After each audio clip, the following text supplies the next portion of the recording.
Antes de todo, ¿por qué no le damos gracias a Dios? Porque nos permite estar aquí. Señor, muchísimas gracias por ti, por tu sacrificio, porque nos tienes aquí reunidos, Señor, con el propósito de poder exaltarte, de poder alabarte, de poder glorificar tu nombre, Señor. Y sé que tú quieres que te conozcamos más, Señor. Que podamos hacerlo a través de tu palabra, Señor, a través de lo que tú quieres hablarnos el día de hoy, Señor. Que nuestro corazón, nuestra mente estén receptivos para escucharte. Que recordemos que al abrir tu palabra eres tú quien quiere platicar con cada uno de nosotros, que nos quiere instruir, que nos quiere enamorar, que nos quiere corregir a través de ella, Señor. Y que lo hagamos con un corazón de esta forma, sincero. En el nombre de Jesús. Amén. Ya saben que es evidente que a veces nos da sueño. Ahí atrás hay agua para que te eches agüita en la cara. Te puedes parar, abrir las ventanas, quedarte un ratito parado. A veces se hace complicado por los horarios y la estructura, pero creo que es más funcional, si somos sinceros con nosotros, cuando nos está dando sueño y pararnos. Desde acá todo se ve, todos sabemos quién se duerme y quién no. Pero si tú ya aprovechaste el tiempo para venir, bueno, pues que valga la pena ese tiempo que andas por acá. ¿De acuerdo? Y hoy vamos a ver, hoy es domingo de qué. ¿Sí saben de qué es domingo? ¿De qué? De resurrección. Entonces, hay una semana que le llaman la Semana Santa, ¿no? Y esta semana fue para que todos tengamos vacaciones, para que pues vayamos a la playa, a visitar al compadre, a la comadre, una carnita asada, ¿no? ¿A poco no? ¿Ustedes creen que ese es el propósito de la Semana Santa? Que tengas un puente grande, que tengas un momento en el cual te puedas mojar. ¿Ustedes creen eso? No, yo tampoco creo. ¿Está mal que salgamos de vacaciones? No, no está mal. Pero sin olvidar la verdad y el propósito de esta semana. Y hoy es domingo de resurrección y vamos a ver el tema. Pero antes de eso quiero platicarles un poquito sobre la última semana de Jesús en la tierra. Dejen que pongamos el contexto para llegar a este punto de la resurrección. ¿Sí? Entonces, ¿qué pasa la última semana? Muchos le dicen que es una semana donde se vive la pasión de Cristo. Esta es una forma de decirlo, el propósito para lo que vino el Señor. Pero ¿qué es esto? ¿Qué hizo en la última semana?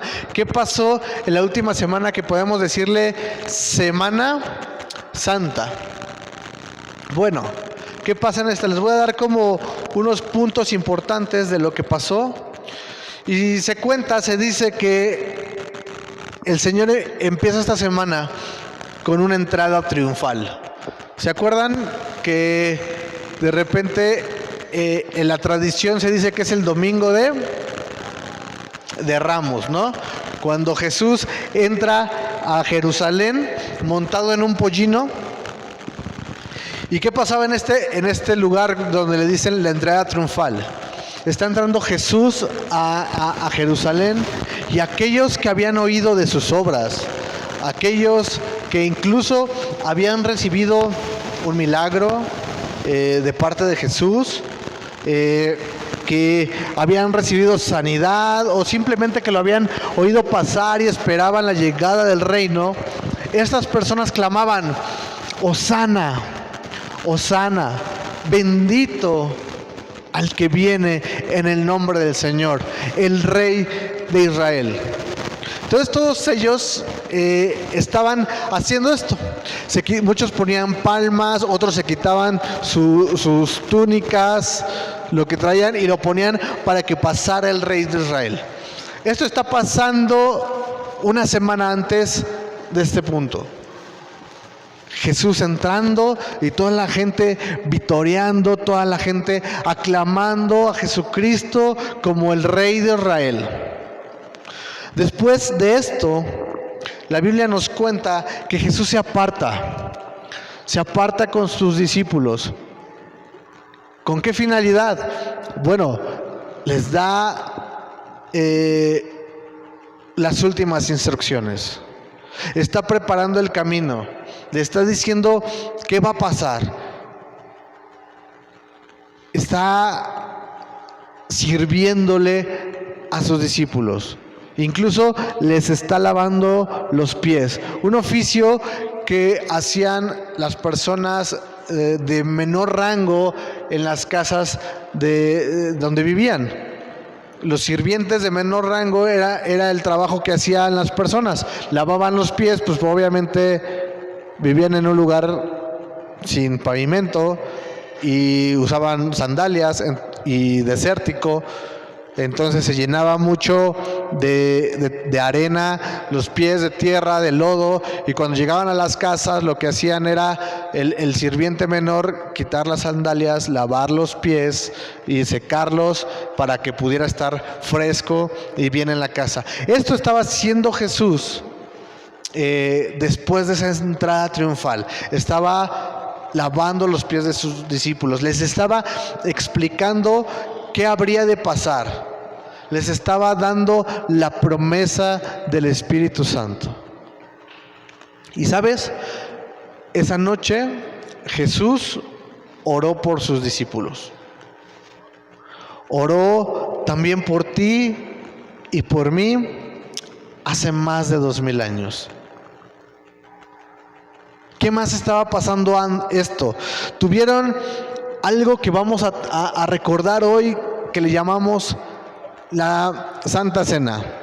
Jesús probó por última vez una cena, la Pascua. Él dice cuánto había deseado este tiempo con ustedes, comer esta Pascua con ustedes. Entonces Jesús está ahí, cena con sus discípulos, y de repente aquel discípulo que había dispuesto en su corazón traicionarlo, se levanta y sale. Aquel discípulo que es de los más cercanos, el que tenía la bolsa de dinero, se podía decir que era el de mayor confianza aparentemente. Incluso cuando Jesús le dice: lo que vas a hacer, hazlo pronto, los discípulos pensaron que Judas iba a salir a darle dinero a los pobres. Imagínense en qué apariencia tenía Judas, que ellos no se imaginaban que a lo que se estaba refiriendo es que lo iban a entregar. Estaba con una apariencia, yo creo, de mucha piedad, de mucha religión, y los demás pensaban que iba a ir a hacer una buena obra. Entonces, de los seguidores más íntimos de Jesús, va y lo entrega. Cristo es arrestado. Llega gente con palos como si fuera un ladrón peligroso, y Cristo es arrestado. Y todos los seguidores más íntimos del Señor, ¿qué hicieron? Lo abandonan, salen corriendo. Los amigos más fraternos, con aquellos que caminó, disfrutó durante 3 años. Esa noche decidieron abandonarlo. Jesús después es llevado a un lugar y es interrogado como si fuera un criminal. Y saben, ni siquiera fue hallado culpable. Simplemente fue inculpado. Después fue avergonzado por los romanos. Fue castigado, fue azotado, fue insultado. Y Cristo fue sentenciado a muerte. Y no cualquier muerte, una muerte de las más dolorosas que han existido hasta nuestros días. Una muerte, como ya hemos dicho otras veces, perfeccionada por los romanos para causar un dolor muy fuerte a las personas que lo estaban sufriendo. Era un castigo para maleantes, aquellos que no eran considerados ni siquiera romanos, humanos de segunda clase para ellos. De esta forma está siendo sentenciado a muerte nuestro Señor. Aquellos que una semana antes gritaban Hosana, Hosana al Rey, aquellos que recibieron a lo mejor un milagro, aquellos que vieron las maravillas de Jesús,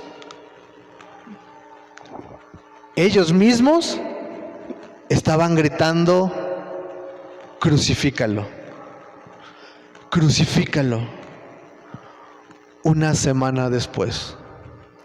Está siendo la semana de nuestro Señor Jesucristo. Esta Semana Santa que tanto nos gusta para salir a las playas y a andar de paseo. Esta fue la última semana de tu Señor y del mío. ¿Y por qué la gente que antes clamaba Rey, bendito el que viene en el nombre del Señor?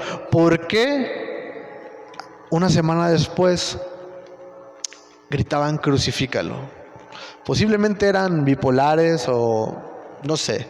Pero la Biblia sí nos dice, porque para ellos Jesús no cumplía sus expectativas. Porque ellos tenían su idea de lo que Cristo tenía que hacer. Esperaban a un rey que les diera una mejor vida aquí y ahora.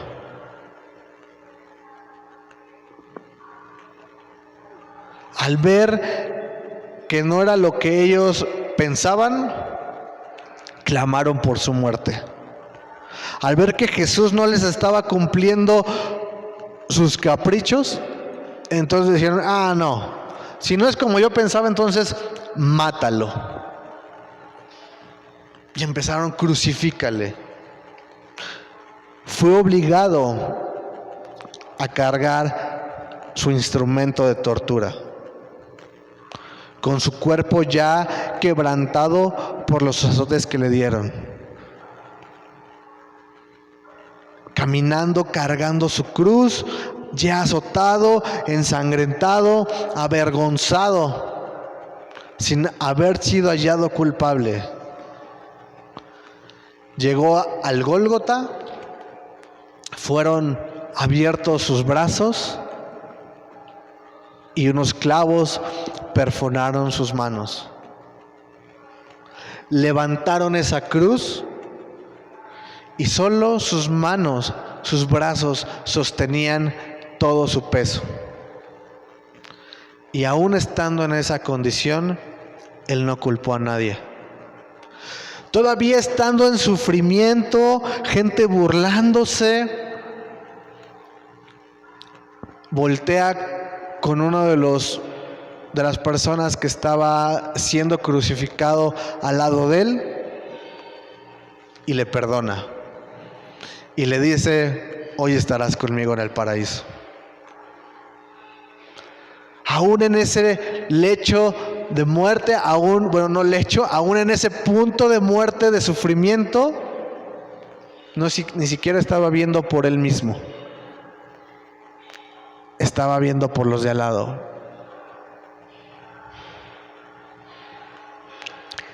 Y dice Mateo, esto me gustaría leértelo, más bien Juan 19:30.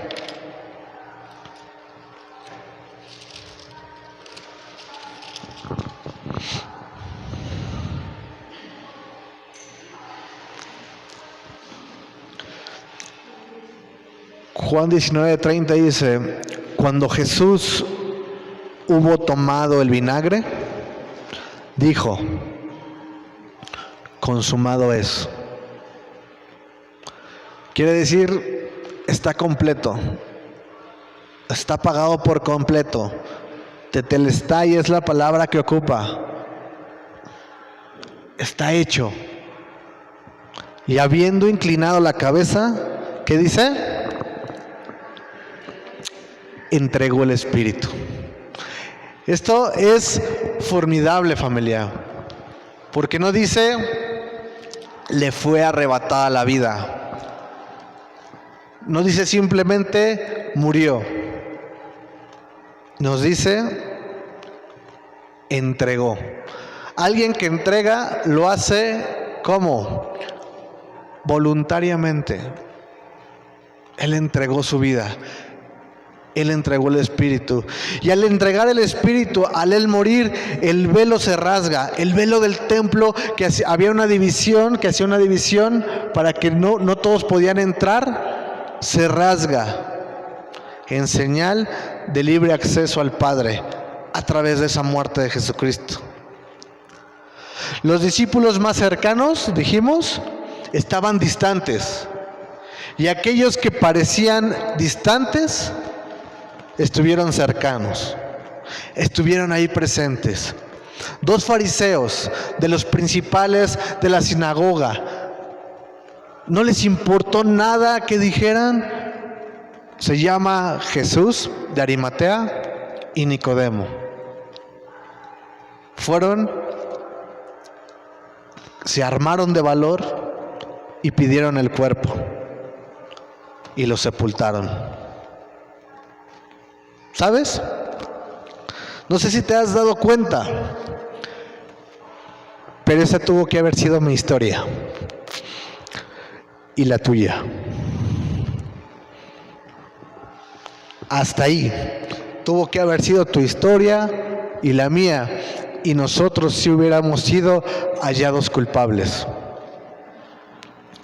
Y hubiera sido el justo precio el que hubiéramos pagado. Fue lo que realmente tuvimos que sufrir tú y yo. Pero Jesús decidió entregar su vida por ti y por mí, para reconciliarnos con el Padre.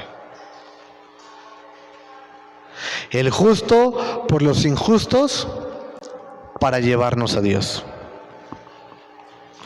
Y estamos en este punto. Jesús ha sido sepultado y de repente han pasado 3 días. Y ahora sí, ya entienden la Semana Santa, esta semana vacacional para muchos. Es lo que pasó nuestro Señor Jesucristo. Y estamos después del día de reposo, primer día de la semana, domingo, en la mañana, día de resurrección.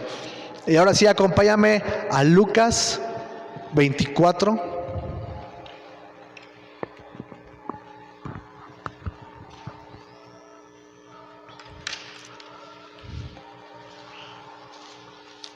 Vamos a leer solamente del 1 al 7.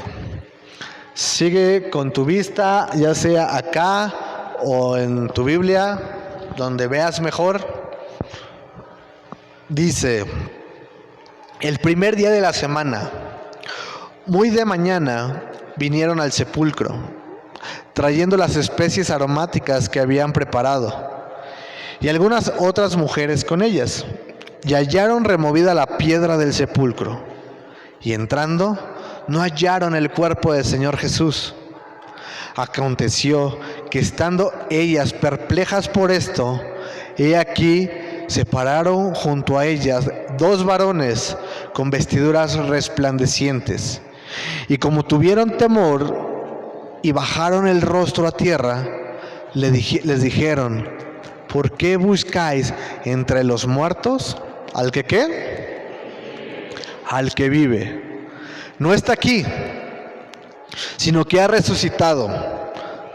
Acordaos de lo que os habló cuando aún estaba en Galilea, diciendo: es necesario que el Hijo del Hombre sea entregado en mano de los hombres pecadores, y que sea crucificado y resucite. ¿Cuándo? Al tercer día. Estamos en este punto. ¿Por qué es tan importante la resurrección de nuestro Señor Jesucristo? ¿Por qué hacemos tanto énfasis? ¿Por qué incluso ponemos domingos de resurrección? Es una historia que narra los 4 evangelios. Este hecho, la resurrección de Jesucristo. Y saben, déjame ponerte un poquito en contexto en el Antiguo Testamento. Si tienen por ahí Salmo 16.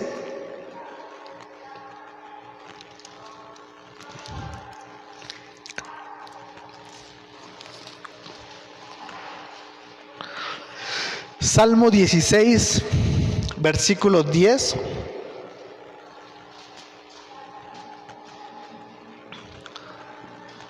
Habla de este suceso y dice: porque no dejarás mi alma en el Seol, ni permitirás que tu santo vea corrupción.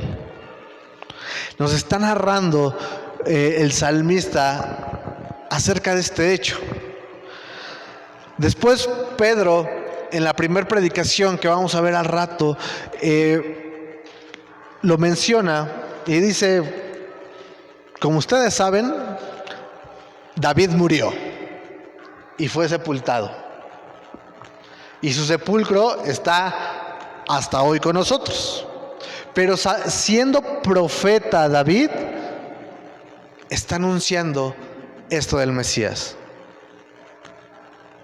no dejarás mi alma en el Seol, ni permitirás que tu santo vea corrupción. El cuerpo de David se hizo polvo. Y David está diciendo, y Pedro está diciendo, esto lo decía David acerca del Señor Jesucristo. Estaba ya escrito esto. ¿Dónde más estaba escrito? Oseas es una otra referencia.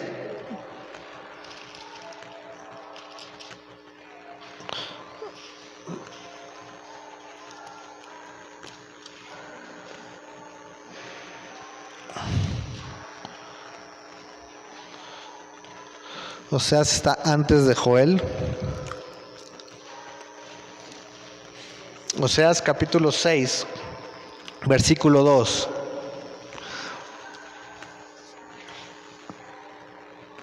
Dice: nos dará vida después de 2 días. En el tercer día ¿nos qué?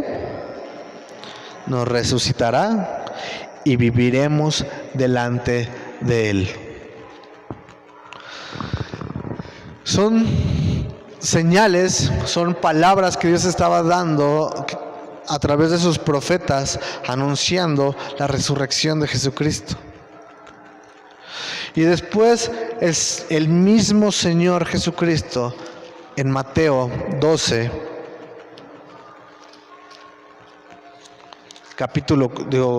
Mateo capítulo 12, versículo 40.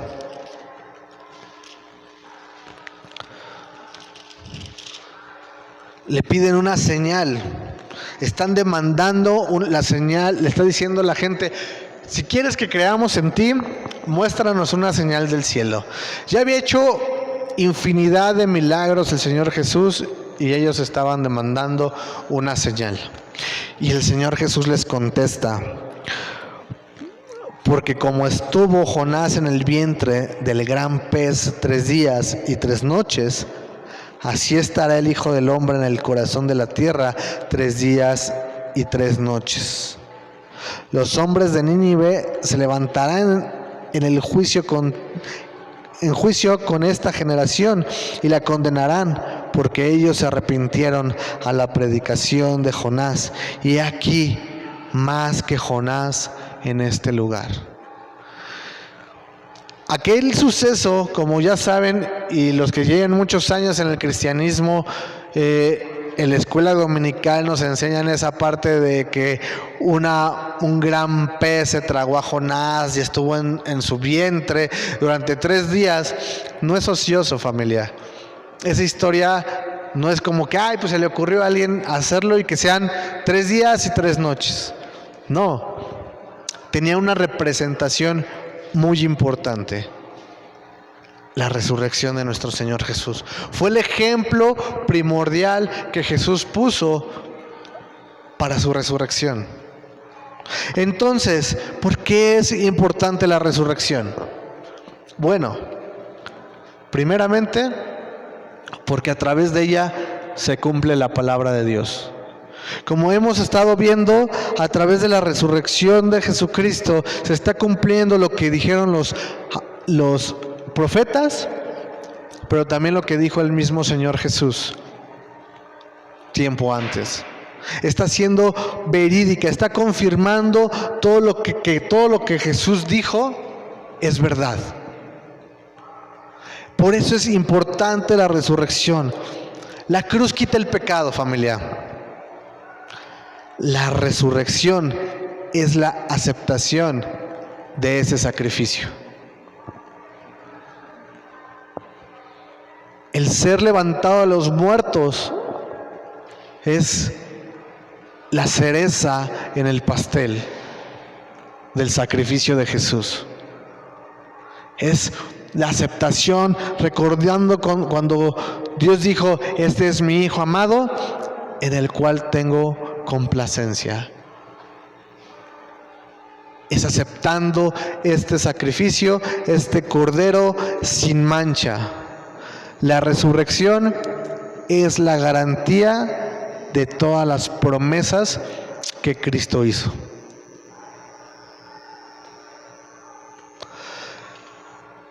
Y sabes, la cruz es el pago justo por tu pecado.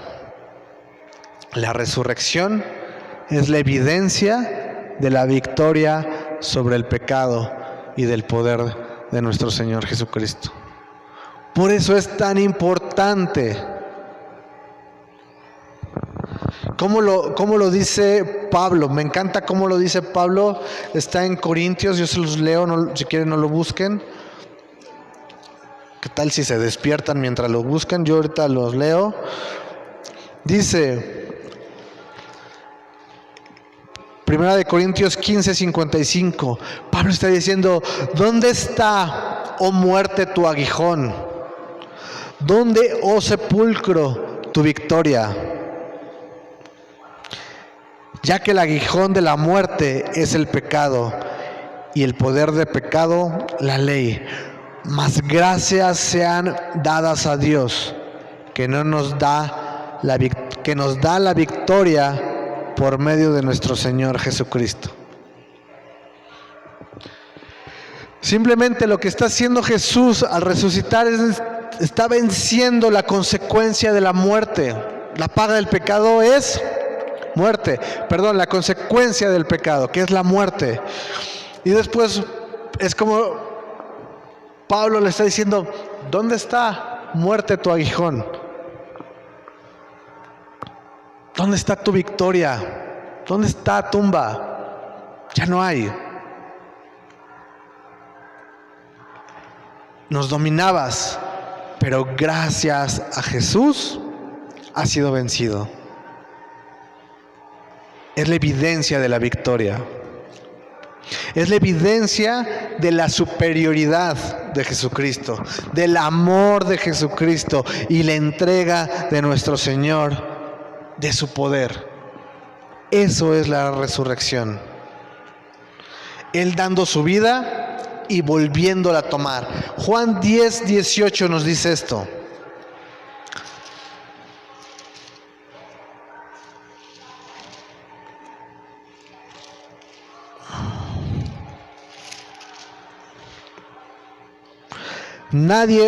Esto está hablando Jesucristo. Les voy a leer desde el 17. Por eso me ama el Padre, porque yo pongo mi vida para volverla a tomar. Nadie me la quita, sino que yo de mí mismo la pongo. Tengo poder para ponerla y tengo poder para volverla a tomar. Este mandamiento recibí de mi Padre. Vean lo poderoso. Por eso los evangelios, cuando narran de la muerte de Jesucristo, dice: entregó el Espíritu voluntariamente en su poder, y después arrebató a la muerte, porque la muerte no lo podía contener. Hechos 2:24, Pedro está narrando esto.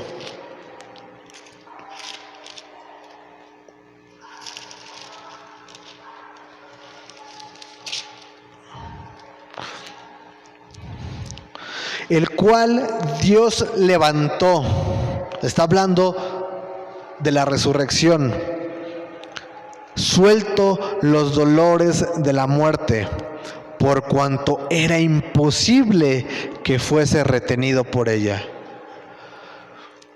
Cuando dice suelto los dolores de la muerte, está haciendo referencia a los dolores de parto. La muerte no lo pudo retener. Era imposible que la muerte pudiera retener al Señor Jesucristo. Él lo da.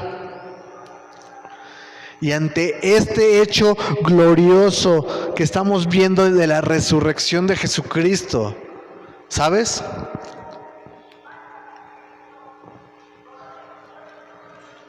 Hay incredulidad en los discípulos.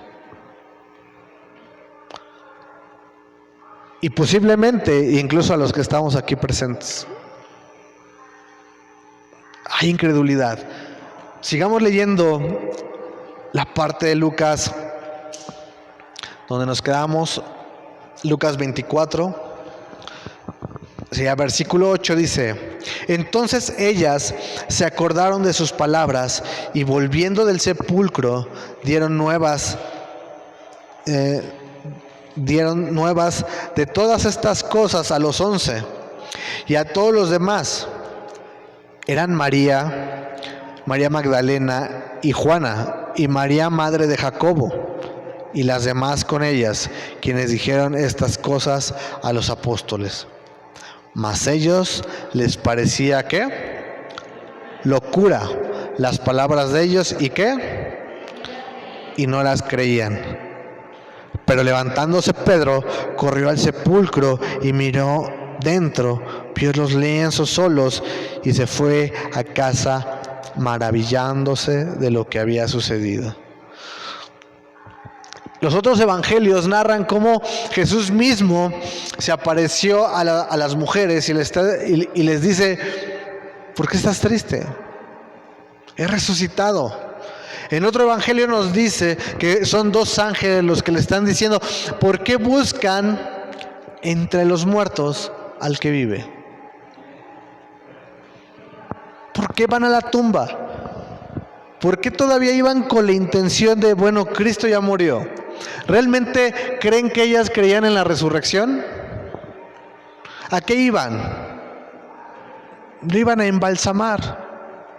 Ellas no iban para ver si ya se había cumplido. No. Ellas iban a embalsamar el cuerpo. Lo iban a llevar con especias, lo iban a envolver, a preparar según el rito de los judíos. Porque para ellas Cristo ya había muerto. Y el Señor se les aparece. Y les dicen, y entonces ellas van corriendo con esos discípulos que estuvieron 3 años con Él. Y que durante 3 años Jesucristo les estuvo hablando de que era necesario que Él padeciera y que tenía que resucitar. Incluso esa última noche donde cena, donde les lava los pies, les dice: voy a padecer, pero voy a resucitar y nos vemos en Galilea. Y estas personas no creyeron. Pero no hay que ser muy duros. No es fácil de creer. Las personas más cercanas a Jesús no lo creyeron. Las que vieron las maravillas que Él había hecho, los milagros que había hecho, no creyeron en su resurrección. ¿Por qué?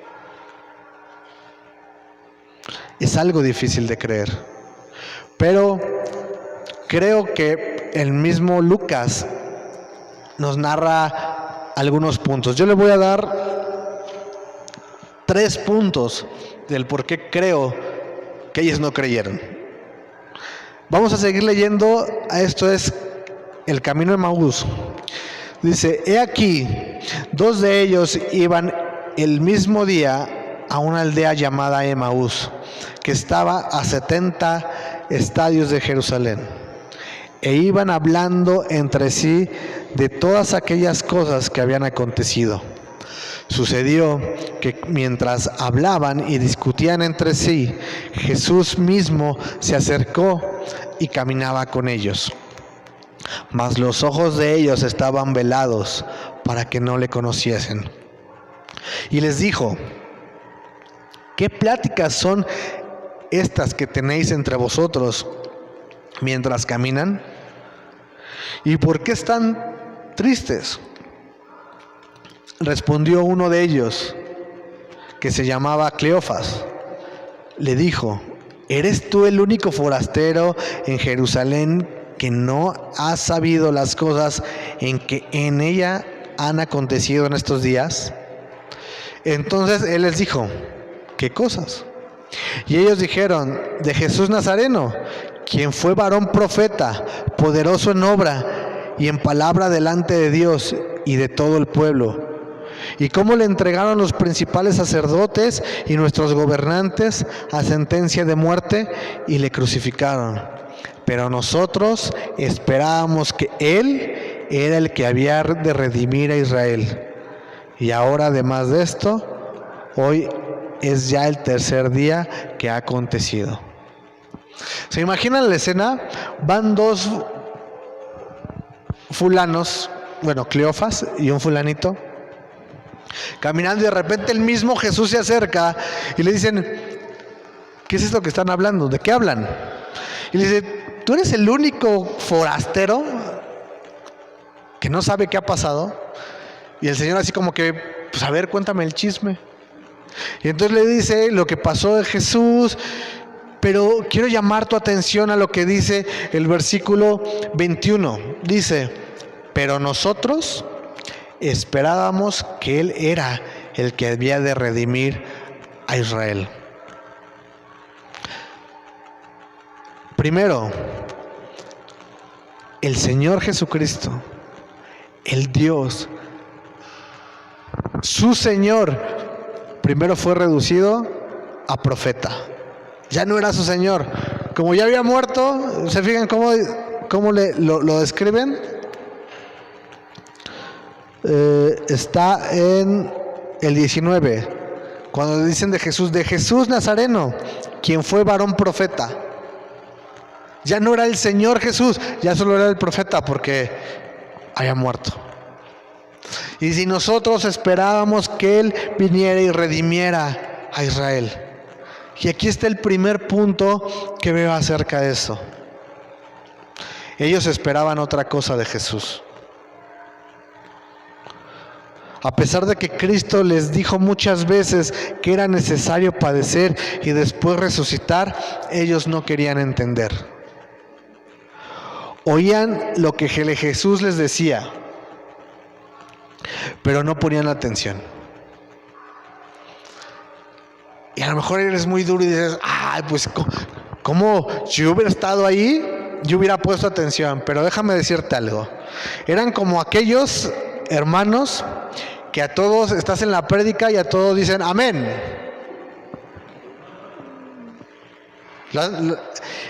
Y al final no saben ni de qué trató la prédica. Te has ido de aquí, has dado 3, 4 pasos y de repente alguien te pregunta: órale, ¿y cómo viste? ¿De qué trató? Pues de la resurrección, ¿no? Sí, pero ¿qué te dijo Dios? Pues que resucitó, ¿no? Y a todos decimos sí. Y cuando necesitamos mostrar evidencia o dar testimonio de lo que Jesús te habló, no tenemos ni idea. Así eran ellos. No tenían, habían escuchado durante 3 años a Jesús diciéndoles, voy a morir. Y ellos, amén. Y voy a resucitar al tercer día. Y ellos, amén. Y después cuando murió, creíamos que iba a ser otra cosa. Te dijo que iba a ser. ¿Por qué creíste eso? Otro ejemplo es como aquellos que Dios les está hablando, les está dando instrucciones precisas en su palabra, les da indicaciones, y somos aquellos que dicen, no, eso que dijo aquel no es cierto. Es que la Biblia dice, eso sí dice, pero mi vida es otra cosa. Pero yo vivo así. A mí como que no me aplica. ¿Quieres aferrarte a tu idea? Jesús te está diciendo, perdona. Bueno, sí, Señor, pero es que no sabes lo que, no sabes lo que me hizo. O sea, Jesús no sabe. Perdona.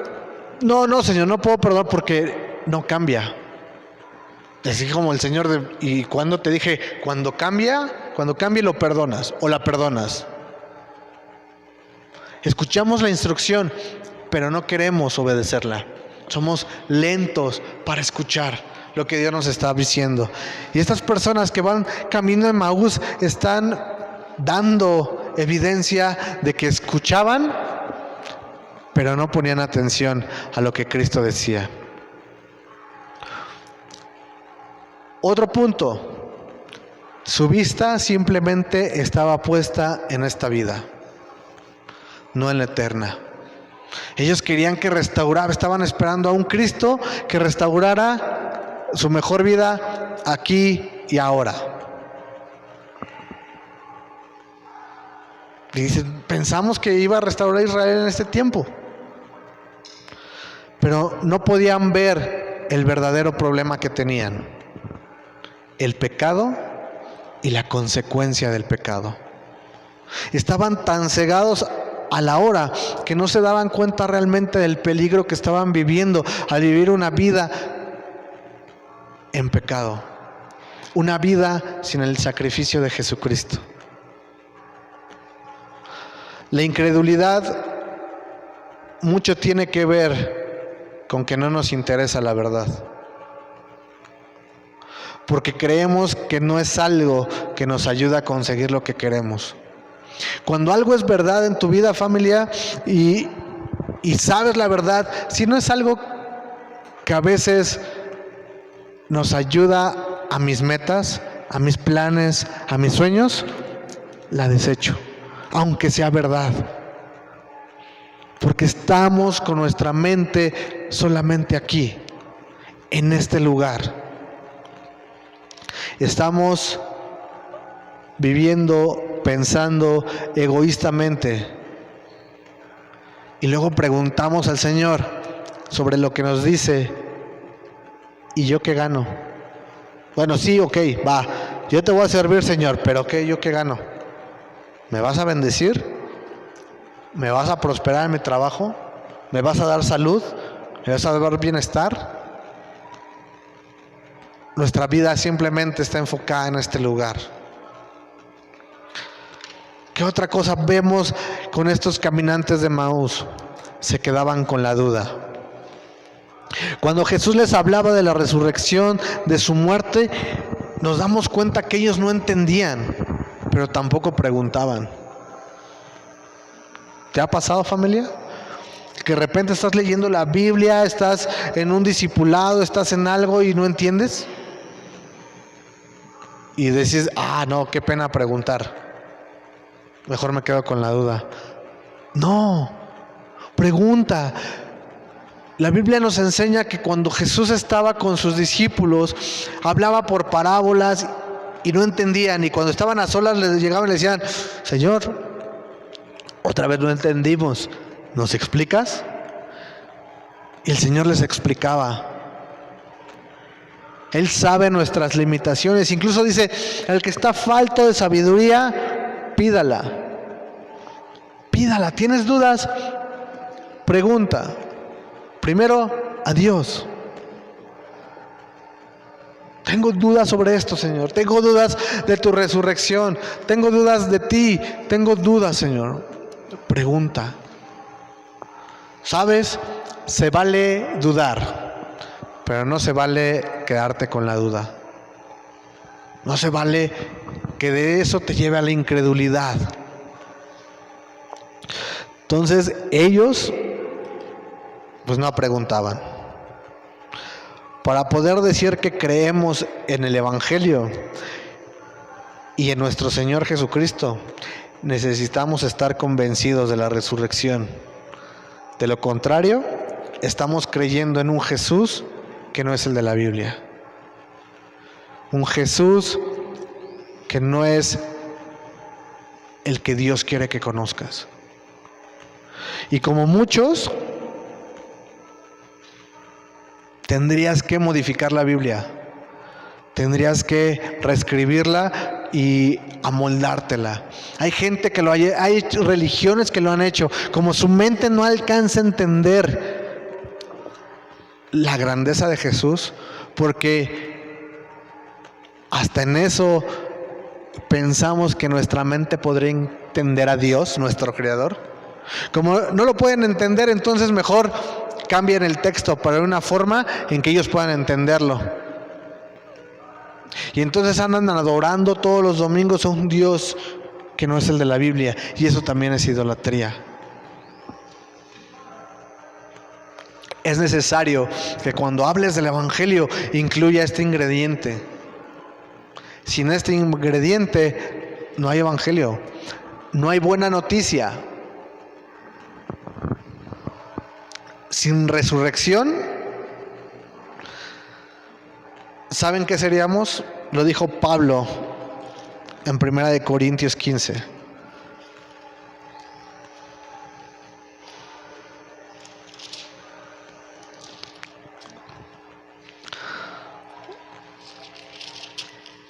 Déjame te leo desde el capítulo 3, del versículo 3 de 15. Dice: porque primeramente os he enseñado lo que asimismo recibí, que Cristo murió por nuestros pecados conforme ¿qué? Las Escrituras. Que fue sepultado y resucitó al tercer día como ¿qué? Conforme a las Escrituras. Y que apareció a Cefas y después a los 12. Después apareció a más de 500 hermanos a la vez, los cuales muchos viven aún y otros ya duermen. Después apareció a Jacobo, después a todos los apóstoles, y al último de todos, como un abortivo, me apareció a mí, porque yo soy el más pequeño de los apóstoles, que no soy digno de ser llamado apóstol porque perseguía a la iglesia de Dios. Pero por la gracia de Dios soy lo que soy, y su gracia no ha sido en vano para conmigo. Antes he trabajado más que todos ellos, pero no yo, sino la gracia de Dios conmigo. Porque sea yo o sean ellos, así predicamos y así habéis creído. Pero si predicamos de Cristo que resucitó de los muertos, ¿cómo dicen algunos de vosotros que no hay resurrección de los muertos? Porque si no hay resurrección de los muertos, tampoco Cristo resucitó. Y si Cristo no resucitó, vana es entonces nuestra predicación, vana es también vuestra fe, y somos hallados falsos testigos de Dios, porque hemos testificado de Dios que Él resucitó a Cristo, al cual no resucitó. Y si en verdad los muertos no resucitan, porque si los muertos no resucitan, tampoco Cristo resucitó. Y si Cristo no resucitó, vuestra fe es vana, aún estáis en vuestros pecados. Entonces también los que durmieron en Cristo perecieron. Si en esta vida solamente esperamos en Cristo, somos los más dignos de conmiseración de todos los hombres. Mas ahora Cristo ha resucitado de los muertos, primicia de los que durmieron es hecho, porque por cuanto la muerte entró por un hombre, también por un hombre la resurrección de los muertos. Porque así como en Adán todos mueren, también en Cristo todos serán vivificados, pero cada uno en su debido orden. Cristo, las primicias, luego los que son de Cristo en su venida. Si Cristo no hubiera resucitado, si este hecho que hoy conmemoramos no hubiera sido, ¿sabes? Somos falsos testigos. Estamos dando un testimonio de algo que no pasó. Y somos dignos de lástima. Predicamos de la resurrección cuando no hay nada. Dice Pablo más adelante, pues si Cristo no resucitó, entonces vivamos, comamos, bebamos, mañana moriremos. No hay esperanza. Pero ¿sabes? Lo triste de las personas que piensan así es que niegan la eficacia del Evangelio. Porque sin la resurrección, entonces nuestros pecados no habrían sido perdonados. No tendríamos esperanza. La verdad es que claro que hay resurrección. Claro que Cristo resucitó. Y ahí está el centro de toda nuestra esperanza. ¿Y qué pasa si hay dudas? ¿Estamos perdidos? ¿Creen que estamos perdidos si hay dudas ahorita en este momento? ¿Estaremos perdidos? ¿Qué dice la Biblia acerca de eso? Cristo no nos desecha, ¿sabes? Sino que nos convence. Sigamos en Lucas 24.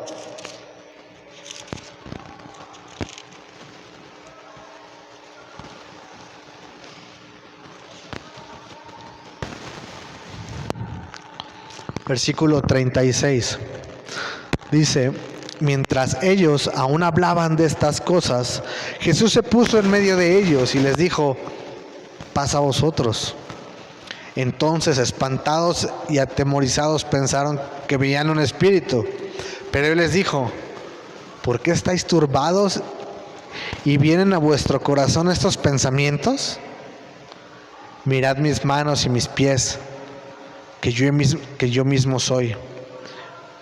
Palpad y ved, porque un espíritu no tiene carne ni hueso, porque veis que yo tengo. Diciendo esto, le mostró las manos y los pies. Y como todavía ellos de gozo no creían y estaban maravillados, les dijo: ¿tienen aquí algo de comer? Entonces le dieron parte de un pez asado y un panal de miel. Y él tomó y comió delante de ellos. Y les dijo: estas son las palabras que os hablé estando aún con vosotros, que era necesario que se cumpliese todo lo que está escrito de mi ley en la ley de Moisés, de mí en la ley de Moisés, en los profetas y ¿en dónde? En los salmos. Entonces les abrió el entendimiento para que comprendiesen las escrituras. Y les dijo: así está escrito, y así fue necesario que Cristo padeciese y resucitase de los muertos al tercer día. Jesús mismo viene y no les reclama. Cristo llegó y les explicó que era necesario su padecimiento y su resurrección. Y no solo eso, familia. ¿Se imaginan a Cristo en medio de ellos y todos así de ¡ay, un fantasma! Y Cristo: a ver, espérense, tranquilos. Soy yo, tócame. Y esto es clave, porque hay otras religiones que dicen que Jesús no resucitó en carne, sino solamente fue su espíritu. Era como un holograma. Y aquí la Biblia es clara y nos está diciendo: tócame. Ve mis manos, están agujeradas. Ve mis pies. Y como que vio que todavía así como que estaban como entre contentos, ¿será, no será? Entonces le dice, a ver, bueno, ok, ustedes me conocen, saben que soy de buen diente, ¿tienen algo de comer? Y le ponen un pez y un panal de miel. Y lo ven comer y dice, un fantasma no come, un espíritu no puede hacer esto. Él comió, Él resucitó, su cuerpo está vivo. Pero se fijan cómo no los está regañando y entonces les empezó a explicar. ¿Se acuerdan que ya les había dicho esto? Y que ustedes decían, amén, sí, Señor, y que no habían entendido. Esto es lo que yo les había dicho. Y entonces les abrió el entendimiento. Dice el versículo 36.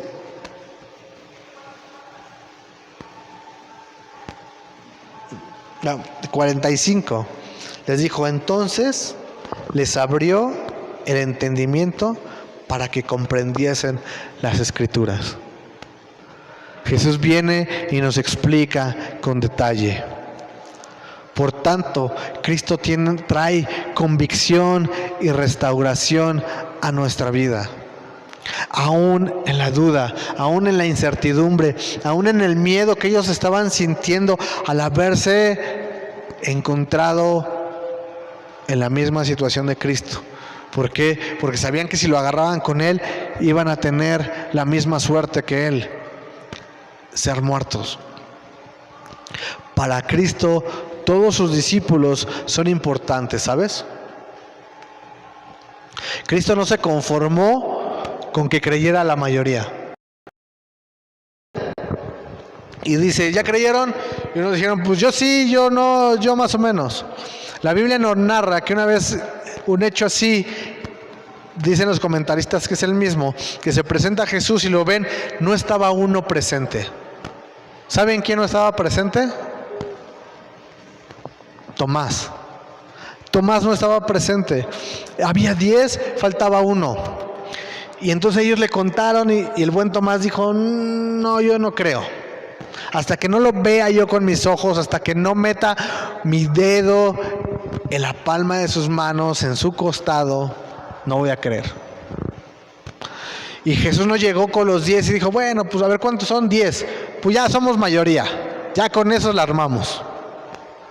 Jesús no desechó a ninguno de sus discípulos. Cuando Tomás no creyó, Cristo fue a él directamente y lo convenció. Si me acompañas a Juan.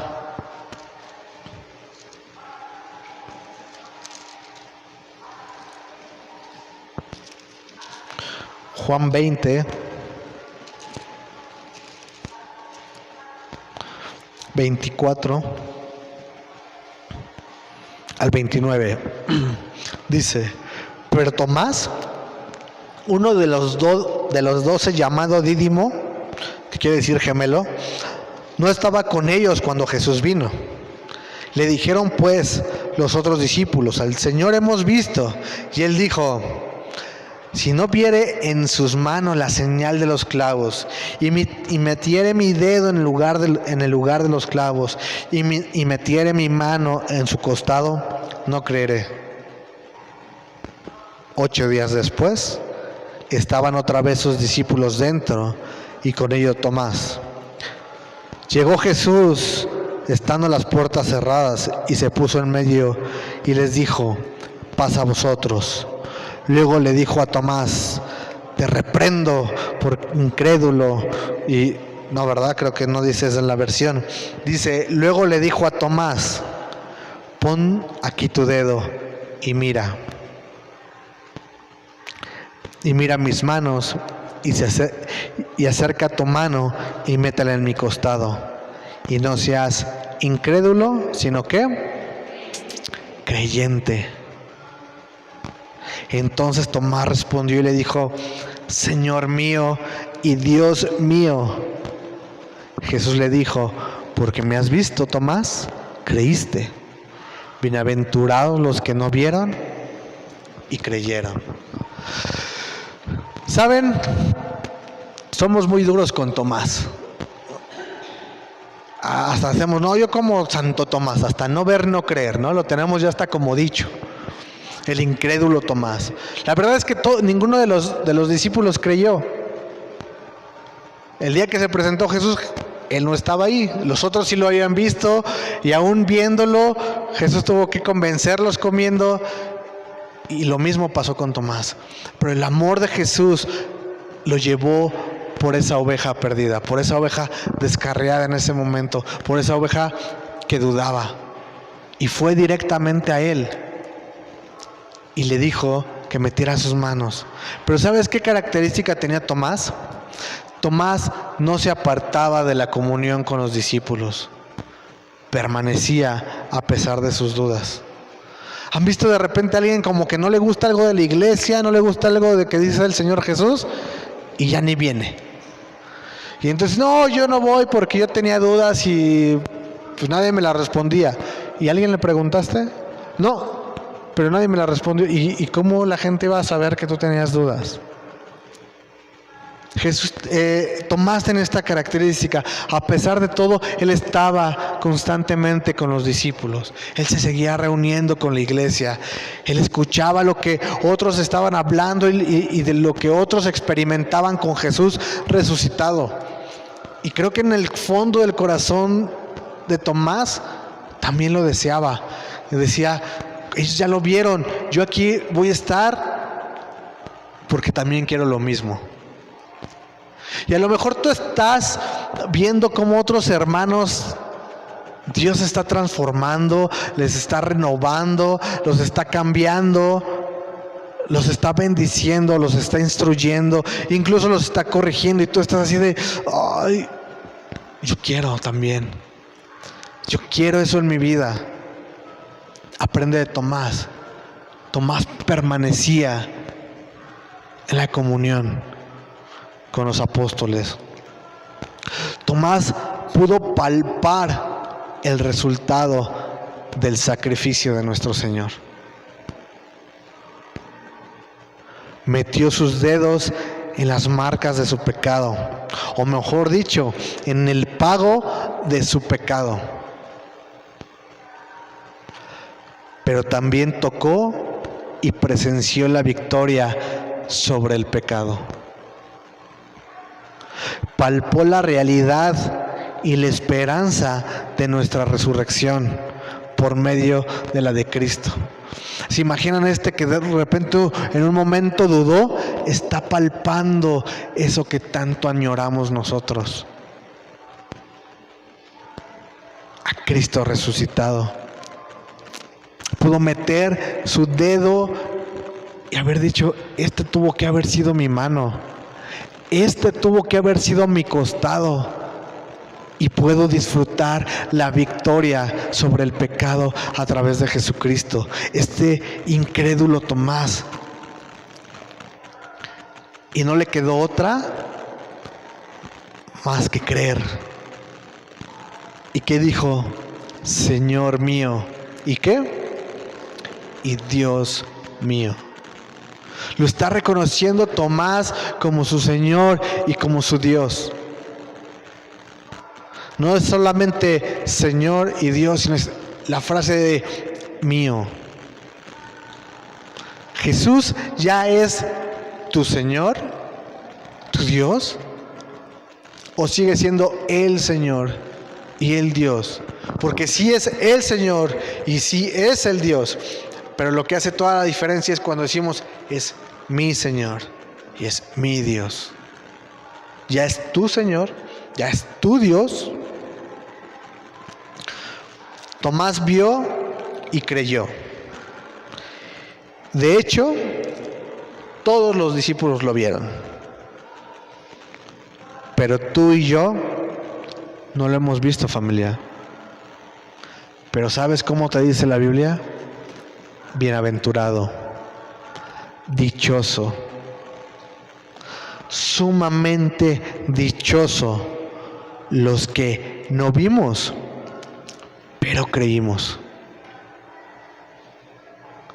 Somos afortunados, somos bendecidos con la fe que Dios ha puesto en cada uno de nosotros.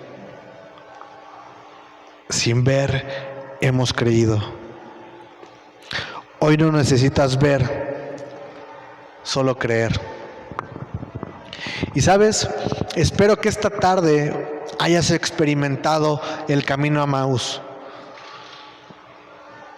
El camino a Emaús, no el de la incredulidad, no el que se acercaba y pensamos que él era el que iba a restaurar a Israel, sino esta parte. En el versículo 30 del 24 de Lucas. Y aconteció que estando sentado con ellos a la mesa, tomó el pan y lo bendijo y lo partió y les dio. Entonces fueron abiertos los ojos y le reconocieron, mas él desapareció de su vista y se decían el uno a otro. Pon atención en esto, familia. ¿No ardía nuestro corazón en nosotros mientras nos hablaba en el camino y cuando nos abrió las Escrituras? Espero que hoy estés disfrutando esta parte del Emaús. Que el hecho de la resurrección de Jesucristo arda tu corazón por Cristo. De verdad que arda ese corazón. Si tú estás ahí ya queriéndote ir a desayunar y no está ardiendo tu corazón por el sacrificio y la resurrección de Jesucristo, posiblemente todavía estás en la incredulidad de versículos anteriores. No has entendido este hecho. Nuestra fe no es vana, familia. La predicación de los apóstoles estaba basada en la resurrección. Esto hizo toda la diferencia.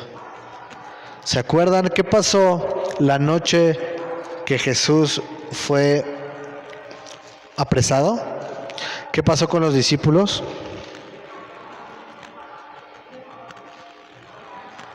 Huyeron, ¿se acuerdan? Los discípulos huyeron.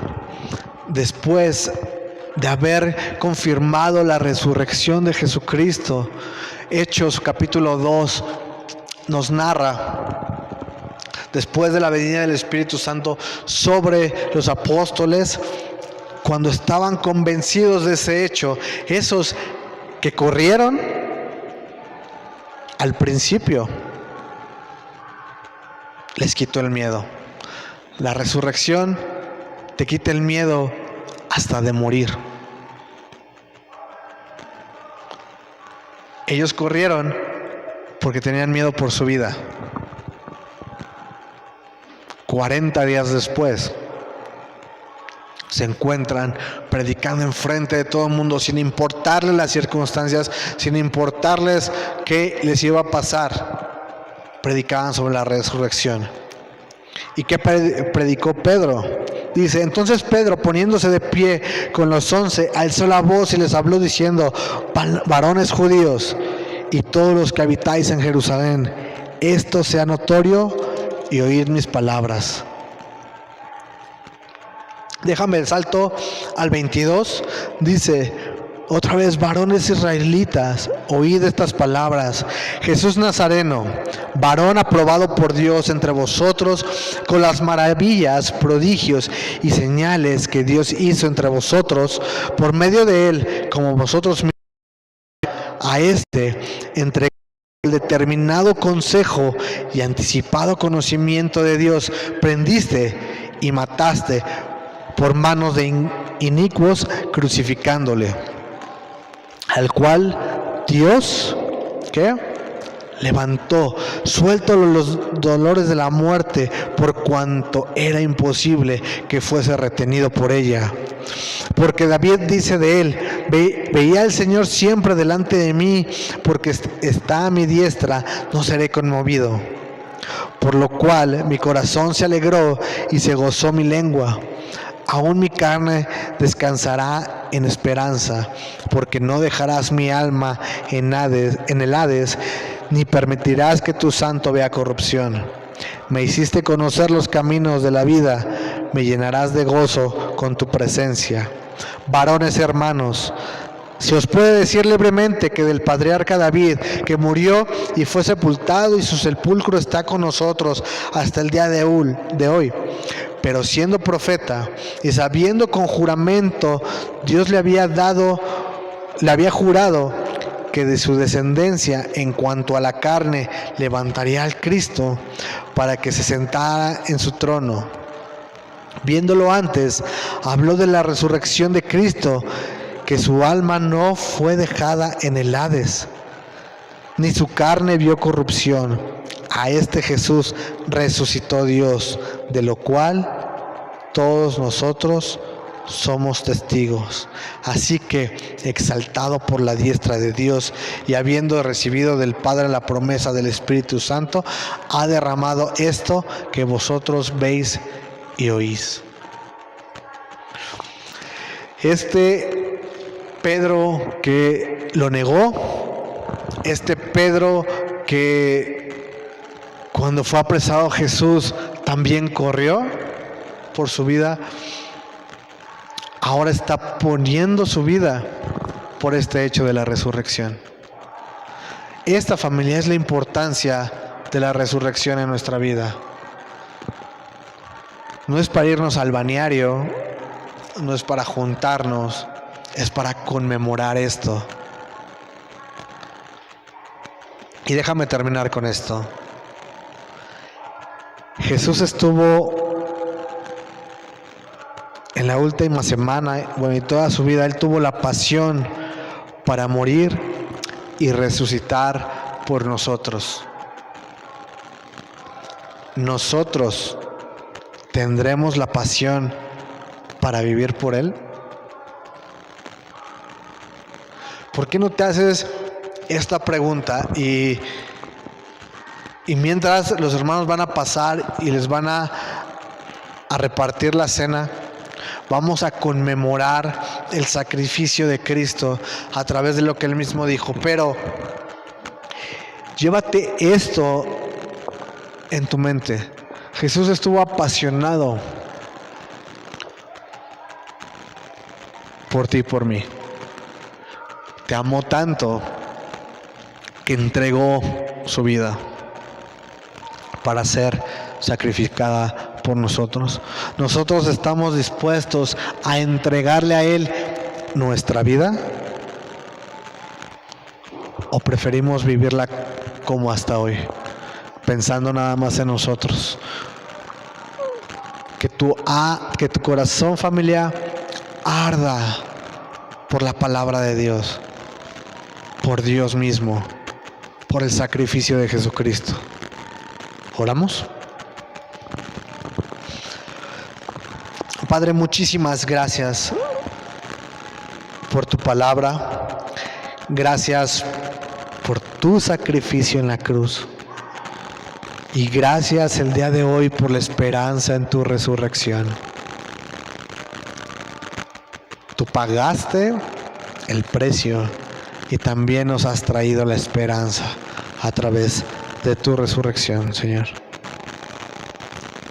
Que nuestro corazón arda cada día por tu palabra. Que arda de pasión por ti, Jesús. Renueva nuestra mente y nuestro corazón. Abre nuestro entendimiento a las Escrituras, Señor, para que podamos